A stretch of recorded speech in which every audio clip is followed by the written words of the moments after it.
You did a few different jobs starting out. You were what, an educational software developer, you're an ice cream scooper, part-time college instructor, telemarketer. When do you figure out you should be writing? And when you're in a town that has movie studios right there, why do you gravitate toward fiction rather than screenplays? I lived in, I guess, what is Hollywood, Culver City. Sony Studios is there. It used to be MGM, the studio where they filmed like I Love Lucy and the original Star Trek and the original King Kong. I lived a block from there, but I didn't live in Hollywood. I wasn't part of that industry. I didn't know a lot of people that were a part of that industry. So it was just like, it could have just been a dairy farm that I lived next to, but I wasn't a dairy farmer and I knew nothing about cows. I lived next to like the tuba factory, but I wasn't a tuba player. I didn't play tuba. I didn't know how to make tubas. I didn't know anybody that was involved in tubas. That was just the backdrop of my childhood. I loved books and I loved comics and I loved TV and movies. But the beautiful thing about writing prose is nobody has to let you onto the studio lot to do it. Nobody has to assign you an artist who can draw stuff and a letterer who can write the words you write. You can do it all on your own. It's also, that's the one thing writing. I mean, that's the one thing that they actually teach you in school. Like, even if it's not creative writing or fiction, they literally are teaching you how to write sentences. Wasn't in a situation where anybody was teaching me how to use a movie camera or how to draw or, how to be a DJ on the radio or any part of show business. I could write sentences. So that's kind of what I gravitated towards. I did want to be a comic book artist, but I couldn't draw. And I think if I loved it enough, I start off bad at everything I do. I could have worked at it long enough that I could actually draw a hand that didn't look like a ball with like sticks coming out of it. But writing was, I guess, just the one thing that I stuck with, that I liked. In retrospect, screenwriters make a lot more money than prose writers, and they have a union. So it would have been smart if I had, at a very early age, kind of pointed my life at writing television or movies. That would have been smart. But I didn't have that kind of smarts. So instead, I write books. And I'm content doing that.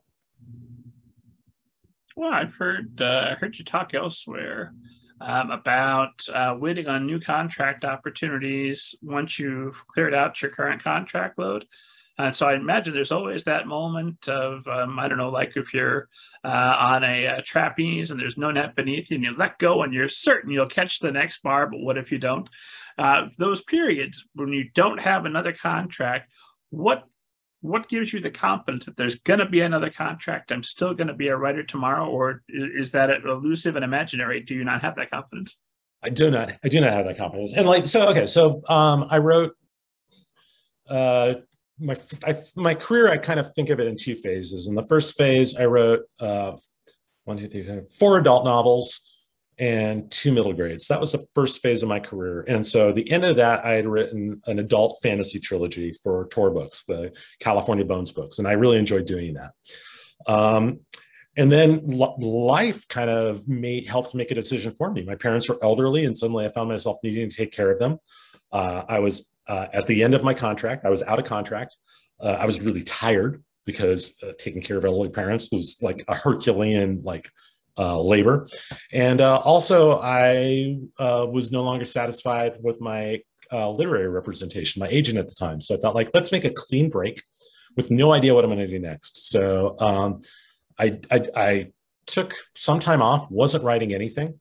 I parted ways with my agent, and I was without a contract and not knowing what was going to happen in the future.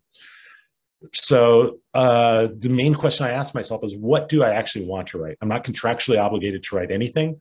Nobody's going to be upset with me if I don't write another book ever, because that's kind of a dirty secret.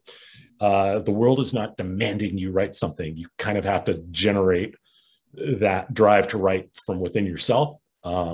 You might have people saying, hey, I liked your books. Are you going to write another one? But nobody's going to say, I'm literally upset, I'm going to force you to write another book. That's not going to happen. Not to a writer of my level.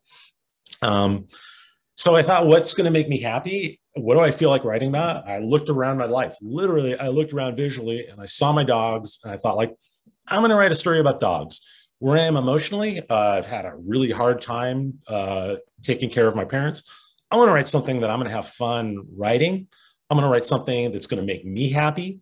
And that's all I'm going to focus on. And so that to me felt the shape of a middle grade book. My adult fiction is gritty, full of profanity and full of people doing really, really nasty things to each other. And I did not want to live in that headspace for the 6 months to a year, year and a half, that headspace that it would take me to write a book. I wanted to be in a happy place, a fun place.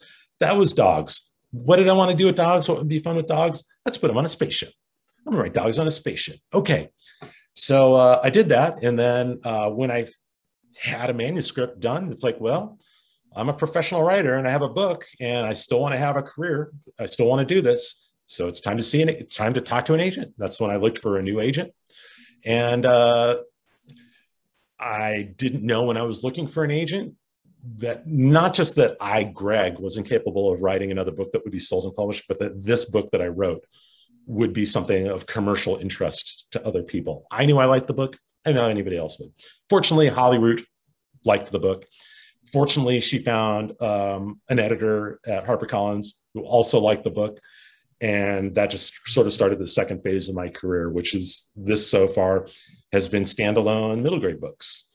At the end of fulfilling my current contract with HarperCollins, I'll probably at some point think like, what do I want to do next? Do I want to keep doing what I'm doing in the way I'm doing it? Do I want to do something else? But I'm no longer afraid that I won't get something published, that nobody will buy something from me. Not that I'm sure it will happen, but I'm not afraid if it won't. I will just adapt. And I say this very easily because that's still a couple of years out and I don't have to face it. Probably what will actually happen is I'll finish that last book of my current contract and I'll panic. Like, what's going to happen now? Nobody's ever going to buy another book from me. What do I do? And this conversation will be very different. But right now, I've survived being out of contract before. I think I'll survive being out of contract again. And of course, if you wanted just a regular 9 to 5 with benefits you can count on and all that regular stuff, why would you have chosen writing, right? Yeah, and the thing is, I don't feel I'm employable anymore. I'm not just employable because I don't have like marketable skills or anything like that. I feel I would just be a really bad employee now. I can't imagine having a boss. A boss? Why are you telling me what to do? I do what I want to do. I'm an artist. I can't imagine. Can't imagine what it's a privilege to actually be able to be a writer and not have to deal with that stuff. I'd like to keep that going as long as possible. Well, the contracts come up, and obviously the world is going to demand more middle grade. But do you have something in the back of your mind where, you know what, I would like to write another adult fantasy, or I would like to write a romance, or do you have like a bucket list of these are the stories I definitely want to get out before I'm done? No, I don't tend to come up. I don't have like a binder full of stories I want to get to. Usually when my brain needs to come up with ideas for a story, I'll come up with a few. And sometimes the ones that I don't end up writing first for that first book on the contract, I'll come back to that little cluster of book proposals I gave to my agent and that we sent to my editor, and I'll write another one of those books.